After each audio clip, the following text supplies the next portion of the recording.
How to install or update sound drivers on Windows 11.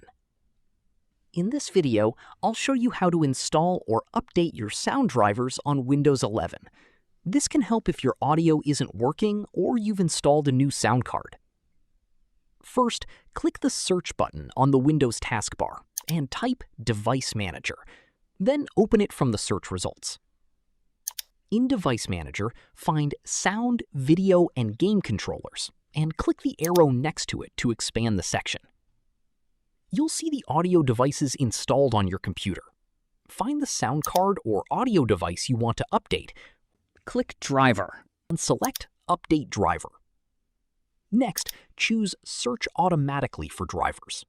Windows will search for an available driver and install it if a compatible update is found. If Windows says the best driver is already installed, you can also check your computer or sound card manufacturer's website for the latest driver and install it manually.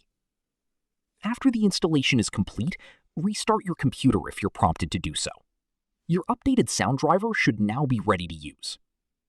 That's it! You've successfully installed or updated your sound drivers on Windows 11. If you found this tutorial helpful, also make sure to click like, share, and subscribe for more Windows 11 tips, audio troubleshooting guides, driver tutorials, and easy tech how-to videos.